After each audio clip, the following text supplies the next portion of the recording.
the end of the Super Famicom's life cycle, Squaresoft had established itself as the predominant master of the RPG genre. From the Final Fantasy games to Chrono Trigger to Super Mario RPG, the company had pretty much done it all on the system. However, as 1996 rolled around, most developers halted their efforts to begin planning to produce games for the next generation consoles. Instead, Squaresoft published a series of games in 1996, one of which was Rudra no Hihou, or Treasure of the Rudras. It was the very last game the company developed in-house for the Super Famicom. Since the game was only released in Japan, one may ask how it can be played in English. Well, thanks to the amazing efforts of Aeon Genesis, the game was fully translated in 2003 for the first time. A blessing to all the RPG fanatics that missed out on this gem back then. Like all Aeon Genesis translations, rigorous work was put into this project, and the dialogue was brilliantly crafted. I can't say enough about how enjoyable this translation was. It was really professional endeavor that put some licensed translations, Breath of Fire 2, to shame. As far as storyline goes, Treasure of the Rudras is purely innovative. Its setting is a futuristic world that's been ravaged by pollution. In its current condition, mankind will be destroyed in 15 days, and many have already lost hope that the world's demise can be reversed. Most of the game centers upon the drive of the characters to do so, though. What makes this interesting is the various characters have different ideas in regard to how to accomplish that, so seeing how the contradictory perspectives played out was awesome. The game's intro is also pretty dark and was illustrated with the best cinematography the Super Famicom could offer. The story is divided into 3 main scenarios, each of which features a main protagonist. Scion is a soldier that was trained by a well-known swordsman and seeks to be the strongest man in the world. Riza is a princess that seeks to purify the world and reverse the environmental calamity that threatens it. Finally, Serlant is an archaeologist that seeks to gain knowledge of the world's destruction.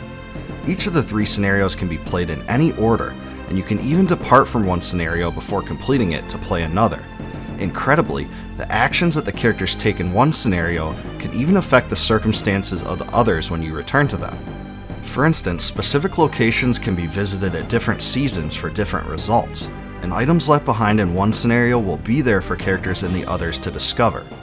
In terms of RPG innovations, this element was distinct, and virtually no other game I can think of did anything like this. As I played through the game, I couldn't help but be awestruck by how interconnected this made the world feel. Also, the 3 separate groups of characters crossed paths at various points through the storyline, and it was incredibly fun to see how they interacted. You also witnessed some of the same crucial storyline elements from completely different perspectives, which was also a great touch. This factor has led some reviewers to note that the story plays out similarly to Game of Thrones, where the aims of the characters, no matter how evil, are justified by context. After completing the original 3 scenarios, a 4th scenario is revealed to play. It features the roving thief Dune in tandem with the other 3 heroes. There's some real surprises at the end, so I won't spoil it here. The structure of the scenarios reminded me a bit of Squaresoft's Live Alive, another Japan-only release, but that game's scenarios were much more distinct from one another and didn't have the crossover overlap that Treasure of the Rudras does. This system is very unique and it works well for this game. The most standout aspect of Treasure of the Rudras in comparison to other RPGs of the time is definitely the spell system. In most games of this kind, of course, you obtain spells organically by gaining levels or buying them. In this one, however, spells, known in this game as mantra, are created by adding prefixes and suffixes to root words. Some of the root words are learned after dialogue with characters and NPCs, while others are found in chests. Most of the magic root words represent a basic archetype. For instance, Lef, L-E-F, is a basic heal. When you combine it with the suffix Na, N-A, for Lefna, the heal affects multiple allies for the price of 4 additional magic points. There are all sorts of combinations like this, and a lot of the game's fun is found in discovering the best for each situation. Combat in Treasure of the Rudras is turn-based, not unlike what you would find in the world of Final Fantasy.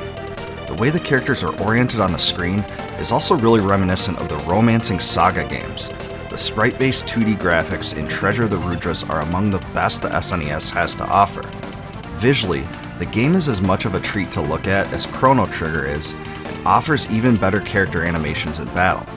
Each character has several unique animations that stand out, which was a characteristic that seemed to transcend the era.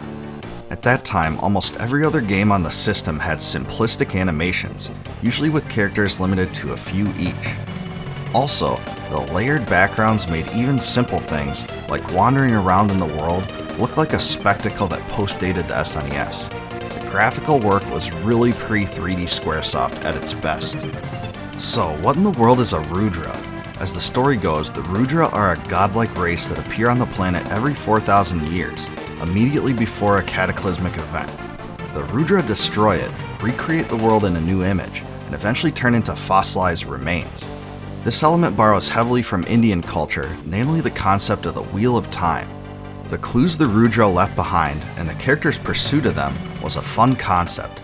As a motif, it completely disposed of the whole confront the empire theme that most RPGs of this time adopted. As far as soundtracks go, Treasure of the Rudras brings a respectable variety of fantasy-oriented tunes. It's almost impossible to approach the quality of a soundtrack composed by, say, Nobuo Uematsu or Yasunori Mitsuda, but this one comes close. It was done by Ryuji Sasai, who also did the music for Final Fantasy Mystic Quest. It's a treat to listen to, and if you're familiar with RPG-style music, the score will be right up your alley. There's also certain important themes that have day and night versions, which was also a unique little twist. Overall, Treasure of the Rudras was a great RPG that North American gamers simply missed out on. If it had been released here, it may well have gained the same acclaim and cult following as the other Squaresoft titans of the era. The timing couldn't have been worse for its retail release on a system that was dying, but thankfully, those who still love the RPGs from that time can play it again now and still have a lot of fun with it. With its creative magic system and overlapping storyline as its most creative assets, it carries my highest recommendations. If you have played the renowned RPGs on the SNES, but not this one, I think you will find a lot of surprising similarities. The game is of high quality and certainly shouldn't be ignored by retro RPG freaks. If you like this review, and remember Treasure of the Rudras, leave a comment below about the most memorable aspect of the game to you. If you haven't played it, let me know what looks interesting about it to you. If you like my videos, please subscribe to my channel and click the bell below to be alerted upon the addition of new ones. Also, please consider supporting my channel via YouTube's Join feature to receive member exclusives, such as advanced videos and complete video transcripts.